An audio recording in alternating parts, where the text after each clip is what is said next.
नमस्कार, मेरा भारत मेरी संस्कृति चैनल पे आप सभी दर्शकों का स्वागत है। जैसा कि आप सब जानते हैं कि आज तुलसी दिवस है। तुलसी दिवस के उपलक्ष्य में आप सभी लोगों को ढेर सारी शुभकामनाएं। आप सबका दिन मंगलमय हो, यही शुभकामना भगवान से करता हूँ। और साथ ही आज जिन लोगों का जन्मदिन है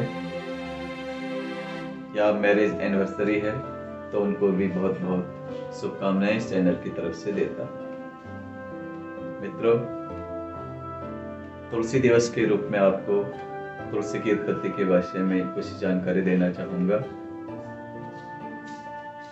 कुछ कथाओं के अनुसार समुद्र मंथन जब देव और दानवों के द्वारा किया गया था, जो अमृत की बूंद धरती पर गिरी थी, उसी जगह पे जो पौधा उत्पन्न हुआ उसे तुलसी कहा जाने लगा।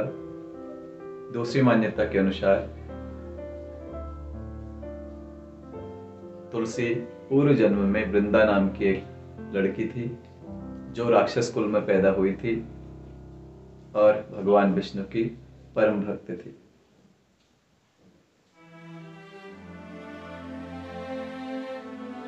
वृंदा का विवाह जालंधर नाम के एक राक्षस के साथ हुआ। वृंदा बहुत ही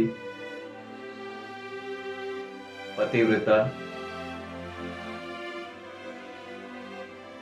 पत्नी थी जो अपने पति की सेवा में दिन रात लगी रहती थी, साथ ही भगवान की पूजा भी करती थी। एक बार जब देवताओं और दानवों में युद्ध होने लगा तो जालंधर जब युद्ध के लिए जाने लगे तब वृंदा ने अपने पति से कहा कि आप युद्ध के लिए जा रहे हैं, मैं आपकी जीत के लिए अनुष्ठान करूंगी और तब तक वह अनुष्ठान मैं करूंगी जब तक कि आप वापस न आ जाएं। जालंधर युद्ध के लिए चले गए और इधर वृंदा भी अपने अनुष्ठान में बैठ गई। जब देवताओं और दानवों में युद्ध होने लगा तो वृंदा के संकल्प या अनुष्ठान के कारण देवताओं की पराजय होने लगी और जालंधर विजयी होने लगे।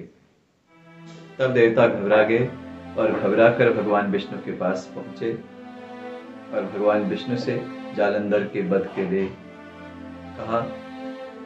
तब भगवान विष्णु ने कहा कि वृंदा तो मेरी परम भक्त है, मैं उसके साथ ऐसा कपट नहीं कर सकता। तब देवताओं ने कहा कि कोई अन्य उपाय यदि हमें विजय दिलाने का हो तो कृपा पूर्वक आपसे कीजिए। तब भगवान विष्णु ने जालंधर का रूप धारण किया और वृंदा के महल में गए। जब वृंदा ने अपने पति को सामने देखा तो वह पूजा से उठ गई, जिसके कारण उसका अनुष्ठान अधूरा रह गया, उसकी पूजा वो संकल्प अधूरा रह गया, जिसके कारण जालंधर को देवताओं ने मार दिया, उनके सर को धड़ से अलग कर दिया। और जब जालंधर का सर धड़ से अलग हुआ तो वह सीधे वृंदा के महल में आकर के गिरा। और जब वृंदा ने अपने पति के सर को देखा और साथ ही जालंधर के रूप में भगवान विष्णु की ओर देखा, तब भगवान विष्णु उस समय अपने असली रूप में आ गए और तब वृंदा ने कुपित होकर के भगवान विष्णु को श्राप दिया कि आप जाओ, पत्थर के रूप में हो जाए। तब भगवान पत्थर के रूप में हो गए और जब देवताओं ने ऐसा देखा तो हाहाकार मच गया। देवताओं ने वृंदा से प्रार्थना की कि वह अपना श्राप वापस ले ले। तब वृंदा ने अपना श्राप वापस ले लिया और अपने पति की साथ सती हो गई।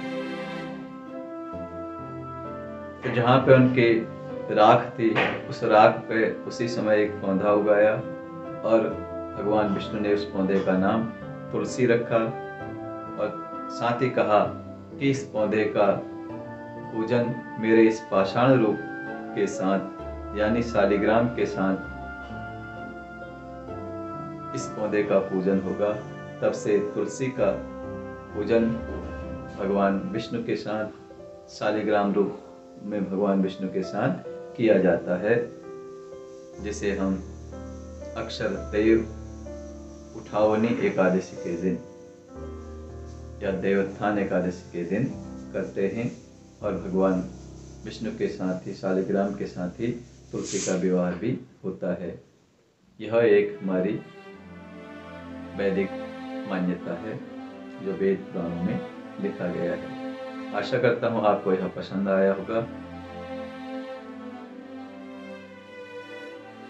यदि आप इस चैनल से पहली बार जुड़ रहे हैं तो इसे सब्सक्राइब करें, जुड़े हुए हैं तो पसंद आने पर लाइक करें, और लाइक आए तो अपने साथियों के साथ, जानने वालों के साथ इसे शेयर भी करें। आज के लिए इतना ही।